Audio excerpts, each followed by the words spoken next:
বিতর্ক সমালোচনা যেন উর্বশী রাউতেলার সমর্থক, একে অপরের হাত ধরাধরি করে চলে। মডেল অভিনেত্রীর কর্মকাণ্ডের জেরে কিছুতেই পিছু ছাড়ে না ট্রোলিং। বেভাস মন্তব্য করে চর্চার শিরোনামে থাকাতেও তার জুড়ি মেলা ভার।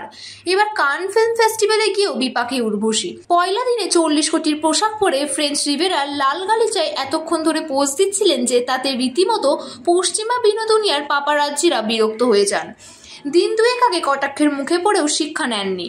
আবারও এই একই ভুল আওড়ালেন দাবিরি আইটেম গার্ল। সোনা হিরে খচিত বিকিনি হাতে এমন দেখনদারি করছিলেন রেড কার্পেটে, যার জন্য দীর্ঘক্ষণ পেছনে দাঁড়ানো অপেক্ষারত হলিউড তারকারা রীতিমতো বিদ্রূপ করা শুরু করেন। বৃহস্পতিবার কালার্স অফ টাইম স্ক্রিনিংয়ে গিয়েছিলেন উর্বশী রাউতেলা।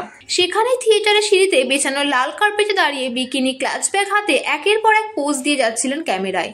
পেছনে যে একাধিক তারকা দাঁড়িয়ে অপেক্ষামান, সেদিকে ভ্রুক্ষেপই নেই উর্বশীর। তিনি মজেছিলেন নিজের ছন্দে। বেইজ রঙের ফিশ কাট গাউনে মৎস্যকন্যা অবতারে ধরা দেন এদিন উর্বশী। হাতে সোনা হিরে দিয়ে তৈরি বিকিনি প্যাটার্নের ক্লাচ ব্যাগ, যার দাম 5.5 লক্ষ টাকা।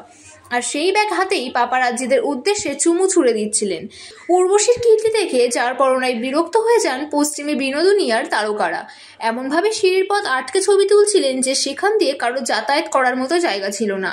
আর সেই ক্যামেরাবন্দি মুহূর্ত কানের কার্পেট থেকে ভাইরাল হতেই বেজায় জুটেছে ভারতীয় নেটিজেনরা।